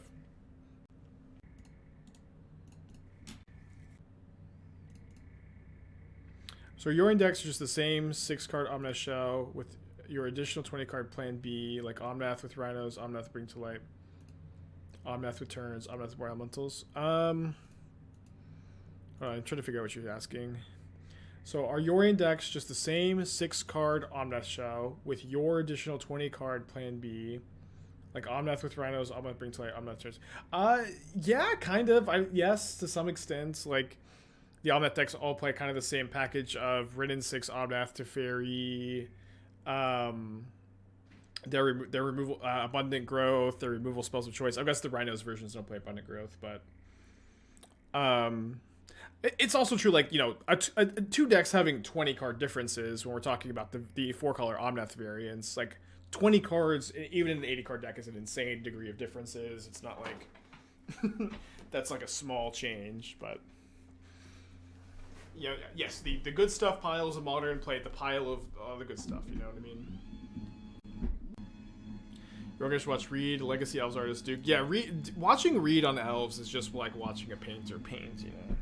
But I guess watching painters paint maybe is not that fun. It's like watching Bob Ross.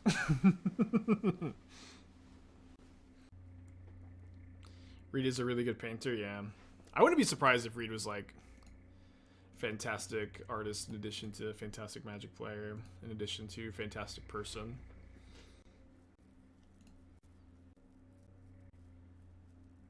Dude, what are these? Is this the same player? I leave for 3 days. And we're just out here in the streets getting iced.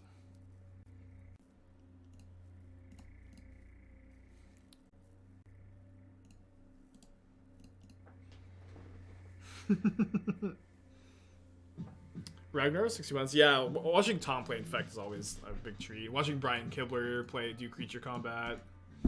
Oh, Brian Kibler doing creature combat is just so good to watch. It's like you can like just like you can like tell with his body language, like the thought process he's going down a lot of the time, and just great to watch. Full auto, 15 months. Thank you. Can we play blue white with Leyline Bindings? I've been wanting to play more of that deck.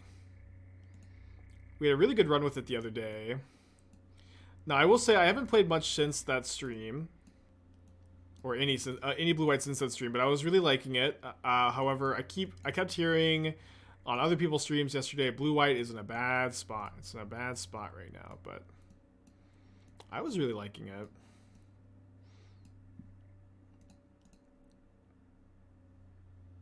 I was also like kind of, oh, they just put Yorion in their hand. Awesome. I was also like kind of thinking about playing Bring to Light in this deck, but that's probably like a little lost in the sauce.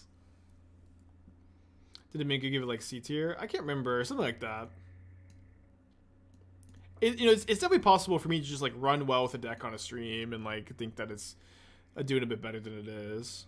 Okay, I will say this though. This is one thing I don't see many blue-white players doing, is they're just like not playing. They're playing 2 Teferi, not 3 Teferi. I feel really firmly in 3 Teferi heroes, because like you just have such a hard time. You have such a hard time beating 4-color Omnath without the 3rd Teferi, and like and I'm also playing like 2 Jaces because like having these 5 slots and not playing like a bunch of Deluges and not playing a lot of Wandering Emperors makes you a lot better against like what is probably your worst matchup in the format. 4-color Omnath. I've been really liking that dynamic. I also think Binding helps that matchup a lot because you could just like spend 1 mana, get a Planeswalker off the table. Is ready to play a budget control deck in Modern. I like watching how the blue-white decks still have Hero, Teferi, Jason, Chalice. You could play like Dimir control with like Drown in the Lock, Into the Story. But ultimately, like, control is definitely one of those archetypes that has always been harder to build on a budget. Okay, I think I'm taking Iteration Overgrown Tomb, so I can just go Leyline Binding, Shadow Prophecy if I want to, untap Omnath, fetch land. The 4-color matchup isn't really winnable. That's a problem with blue white. Yeah, I've heard this attitude. I think I was 2-0 against. I was either 1-0 or 2-0 against it with this like build last time I played it. It's like it is really not a matchup that I feel like I ought to lose to. It's not a good matchup, but I do feel like this attitude of just being defeated by it is not good when like I really feel like this formula of like lots of like card advantage planeswalkers has been like a formula I've been finding success. I also have Narset, Mystical Dispute, and Voices from the Void as like very good sideboard cards in the matchup too.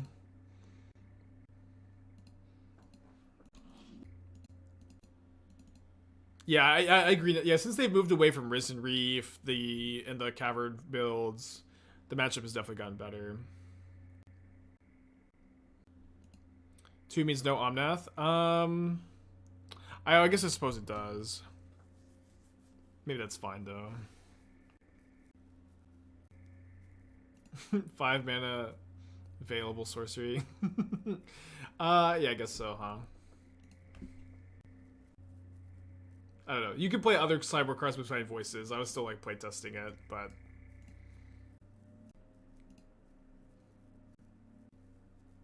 there's also Chalice on them. Turn off the Veils to ferry them.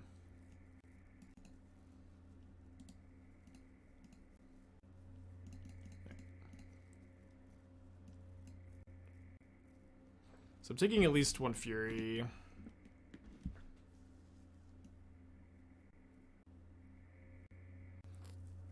I think do I want to traverse for Emrakul this turn? I could also traverse for Soul of Windgrace. I think I'm taking both Furies.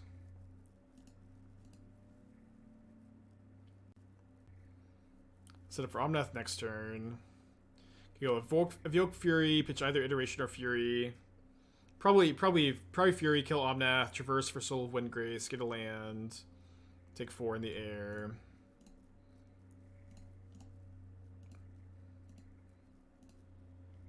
It's fine. 6 types in the yard though after the Fury, which means we're not casting Emrakul next turn. Oh, my opponent has Endurance. They have Force. Okay. So I could Iteration now if I hit Heat or Iteration or Leyline Binding. Those cards are castable this turn. If I play Mountain, I can cast Omnath next turn. I do have a Sacred Foundry I could fetch, but I do want to. I want to save the fetch land for Omnath, so I feel like I would just bubble them. Shouldn't matter too much. Okay, it's Fairy on top. So it's Fairy Bounce Binding, not ideal. Oh, Foundry in the Yard, good catch. Very easy to miss that. We have Foundry and Stomping Ground in the Yard from the Shadow Prophecies.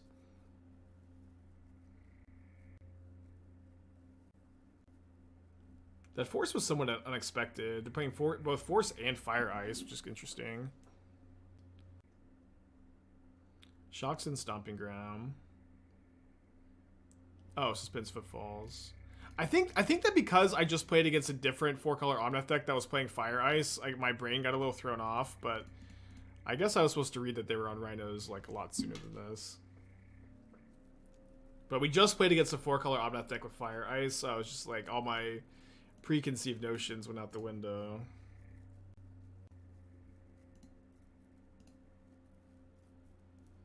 But here I can Binding Omnath, Wrenn and Six ping to Fairy.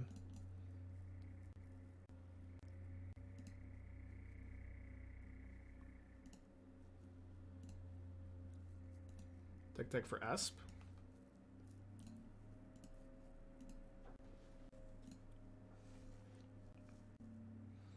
And Emrakul is castable if we draw it. If Omnath stays alive, we can also traverse into Emrakul. Pioneer, blue-white, dig, control. So I do really feel like the first Dig Through Time is, you know, at least very good in the blue-white list. The second one good, even without playing Consider. This is fine.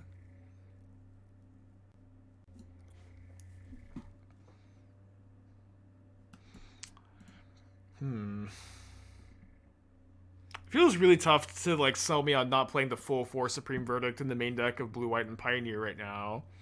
Feels like one of the main reasons to be playing the deck in the first place. I'm surprised to only see 3 copies here. I'll also say that I would play another copy of Absorb, I think, before any copies of Saw It Coming. I know Nassif like Saw It Coming. I haven't been playing with or against Saw It Coming very often, but like the times I've seen it in action, it has seemed a bit dopey, and it is true, like, you know, there are enough aggro decks in Pioneer that Absorb gives you a lot of value for existing. I think I'm not cracking the fetch here. March of Otherworldly Light is surprising to see in this list as well. Oh, I need to do it. So I still have Temple Garden in the deck. Too much going on.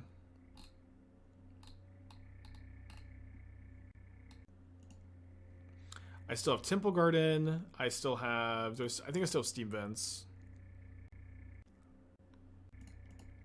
So I do think I want to prioritize like being able to trigger the Omnath here. So I'll pick up Wooded Foothills so I could potentially get that extra trigger. Saw It Coming is good against the Greasewing list that would discard your counter. That's cool. I think that's a good argument. I guess Rakdos has the same dynamic. Oh, Seamus is in the hand. Oh my gosh. Okay, do I have any fetchables for this then? the classic deck tech distraction. Okay, I will say that I think March of Otherworldly Light is pretty bad. It's very mana intensive. You don't get that value like you do in Modern, exiling Urza Saga. Yeah, this might be out of fetchables. I think I just have Temple Garden left because the Stomping Ground and Sacred Foundry of the Yard, Steve Vince in hand. Although here, I think I'm binding the Omnath in response to the trigger. I guess we get to do a nice little double check here. Oh, I had a Breeding Pool. Okay.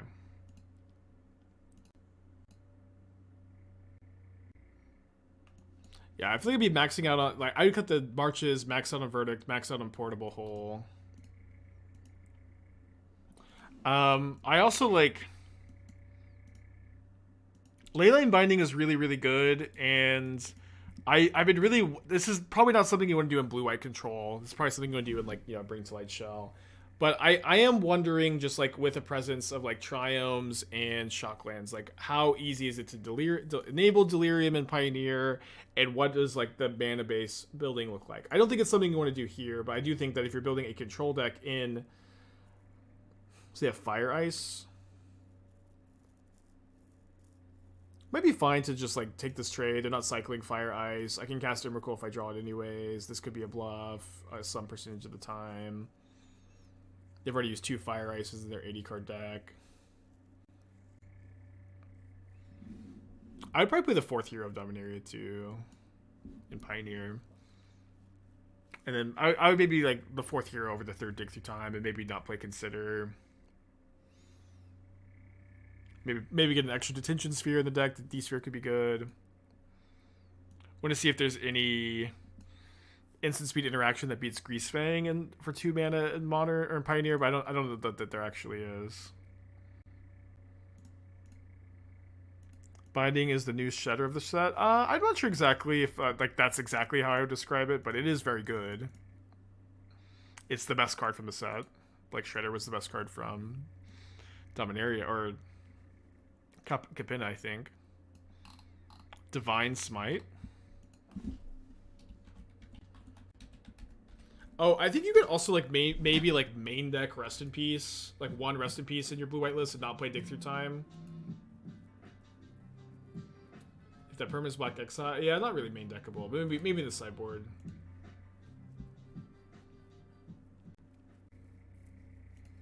Okay, gonna need to find an Emrakul or Traverse soon.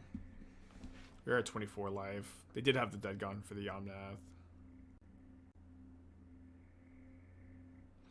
Yeah, that's Divine Smite seems like a pretty good sideboard card right now. I have felt like one of the best things that blue-white control is doing in Pioneer is ooh, interesting. I think I'm Boseiju the agent. Sorry. One of the best things that you are doing in Pioneer blue-white is you're like a good Rest in Peace deck. Rest in Peace is relevant. It's relevant. It's against all the big decks. It turns off the death trigger of Cavalier and Old Growth Troll and stops the flashback from Storm the Festival. Against Rakdos, you don't get a ton of value, but you do stop Kroxa. I think there's like maybe one other card I'm kind of forgetting about.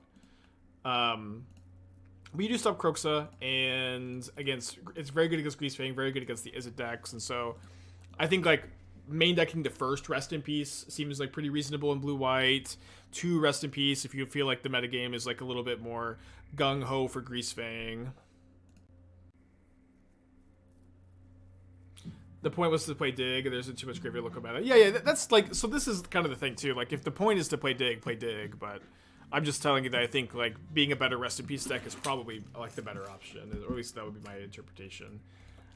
And I'll think it's 10 months.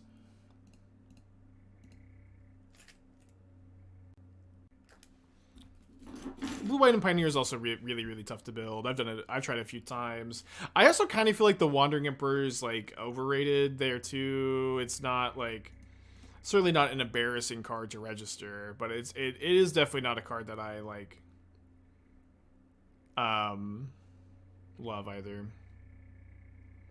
Yeah, I haven't worked any more on the Pioneer Delirium variant. It is a variant I'm interested in continuing to work on.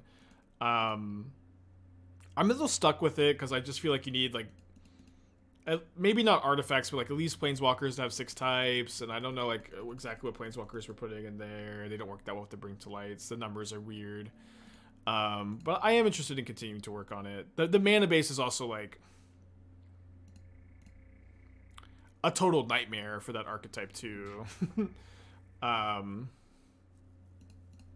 Very difficult to build. Can we Emrakul? We have 7 types. We can Emrakul. But they have Force of Negation, it looks like. Bummer.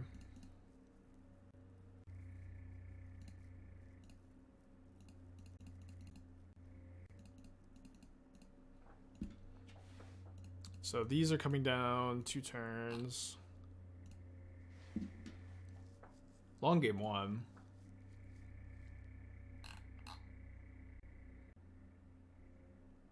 Pick up Yorion. I'm not playing Yorion. We only have 19 cards in our library. We have 2 Traverses, 2 Emrakuls. How many iterations left? We have 1 iteration. Oh, sorry, there's only 1 Traverse left in the deck. One of them got forced. We also have 2 more Shadow Prophecies as like really good chop decks here. One more Omnath, I think. No more Omnaths. One of them's exiled. Soul of Windgrace would be fine. We could discard these for cards. We could block maybe. Just hoping to Emrakul. Alright. Not a card that does things, I guess. Might gain 4 life.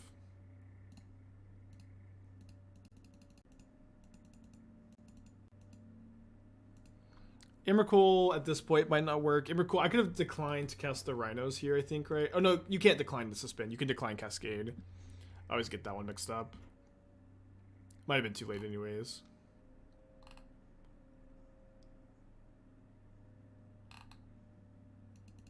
Might win Otawara. This deck definitely needs a single bounce land for this situation. Yeah.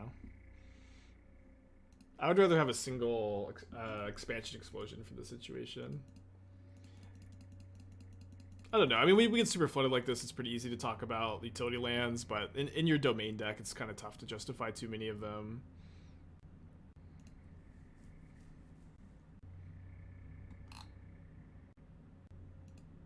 Yeah, it's hard to imagine Emrakul even being good enough at this point.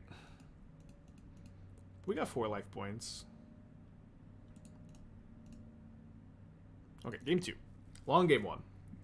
Gonna bring in my counter magic, my Lavinia.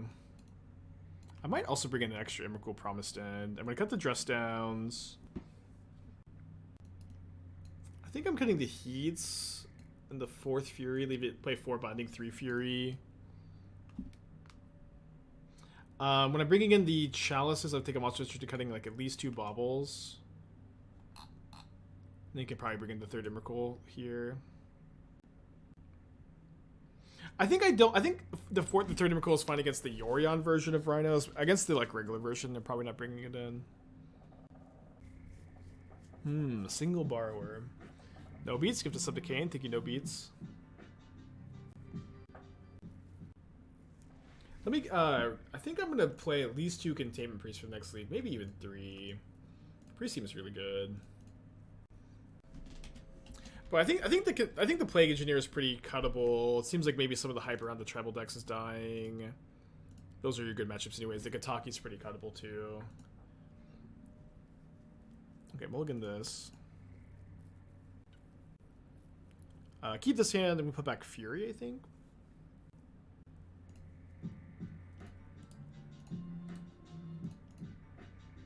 Souls, 20 months, thank you.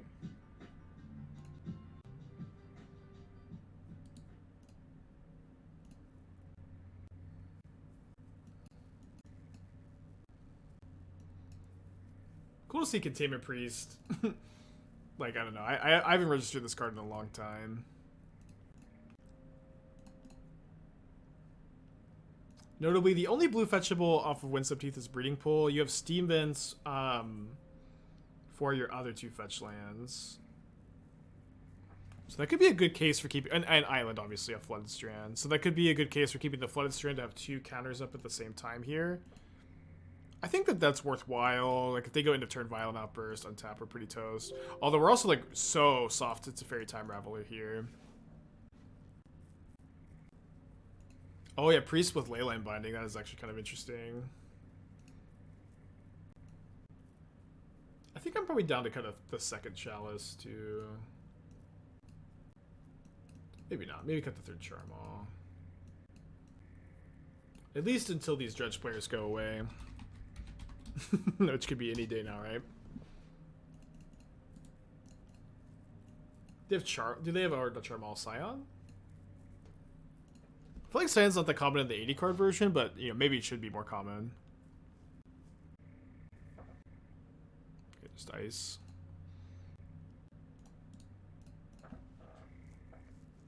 Certainly need some top decks here.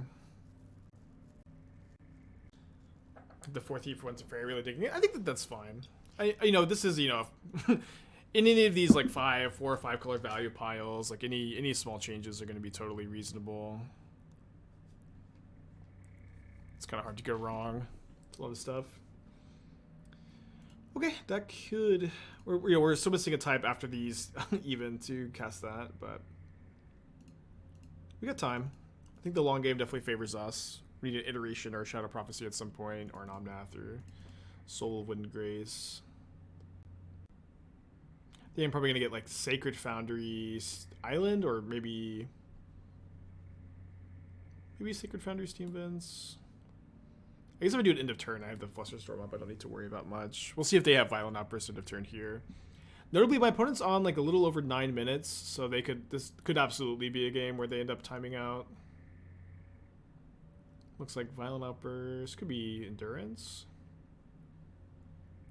Okay. So yeah, I think we should be using Flusterstorm here over Surgery.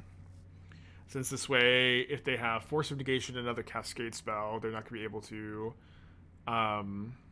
get any Rhinos down. With Traversing, so that if you need a Flusterstorm to protect the Traverse, you'd have Delirium. I wouldn't have Delirium. Oh, Delirium on the Surgery, I see. I don't think that matters a ton. It only like really matters if they like force the Traverse, which they will never force the Traverse here, right? Yeah, opponent really needs to play faster if they're like this shouldn't be like a 3-minute tank for the end of turn Violent Outburst, you know what I mean? When you have 9 minutes on the clock, or like you start the turn with like 11 minutes. Maybe it wasn't a full 3 minutes, but it was a really long tank end of turn. They just like don't have the minutes on the clock for this. Okay, we'll just fluster the Force. If we fluster the Force, we don't have Delirium to Surgical. We're missing a type still, but that's only if we Traverse first. It does work.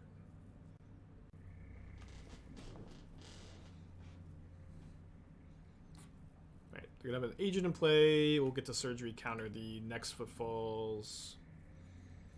Get Sacred Foundry end of turn, I think. And then hope to find Iteration, Shadow Prophecy, Omnath, Soul of Windgrace. Another Traverse to get Delirium is also, I guess, okay. Is Surgery Red Bread and Test of Talents? I mean, the difference between 1 and 2 mana is incredibly big. There's not really a ton at instant speed that you care about countering 2. You know, 1 is half the mana investment of 2 mana.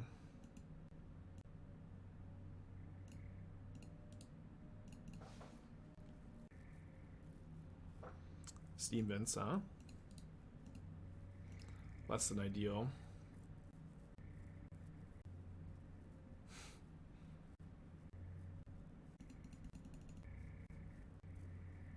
Delirium isn't inconsistent holding another mana. Well, the thing is, like, when you have Delirium, it's still 1 mana counter your sorcery spell, which is very good in these matchups.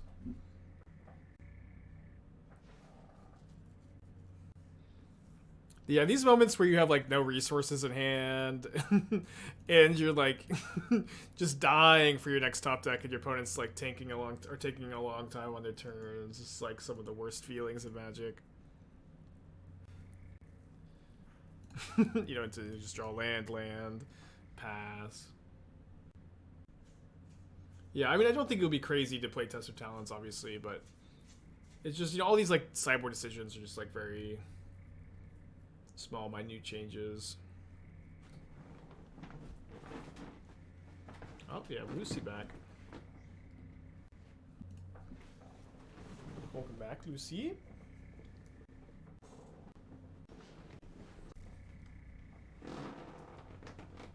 Thoughts on Leyline Binding? Binding's really good. You're discussing Kibler doing combat, easier to watch. Is there any games to watch to see some of those? I would say, like, the Pro Tour Dark Ascension run is, like, a really good place to see Kibler's combat math skills. Okay, Leyline Binding. I feel like they might just binding my binding, but what can we do? Oh, they're going to bounce my binding? Any of his like, can I ever get? It's fair. I don't think so. Any of his plays during RTR Innistrad standard with like that Gruul Thundermaw Hellkite deck with like Arbor Elf was or I think he played mostly that version, but there was maybe some gameplay with like the lower to the ground Flint Hoof Boar variant that you could check out. Yeah, I mean, yeah, then bouncing agent would be interesting because I can Boseiju the agent. Also, if you Boseiju a binding in response to the ETB doesn't exile anything. Can't Boseiju destroy Chalice? I can, but I'm not like really that interested in it. Especially with Omnath in play.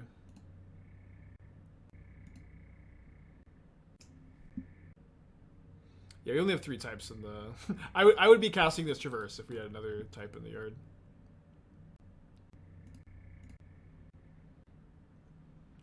No, you can only destroy permanents of opponents here.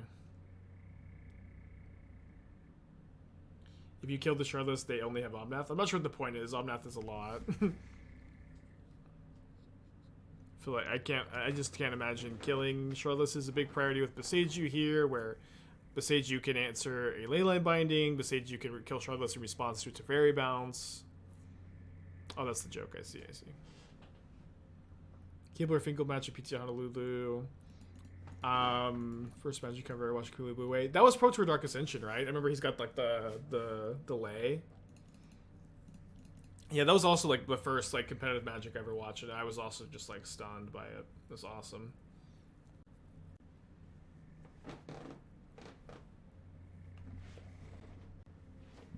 Yeah, the triple Galvanic Blast. I mean, that whole run was just so good to watch. Opponent, please let me take my draw step. Not that there's a ton I can draw.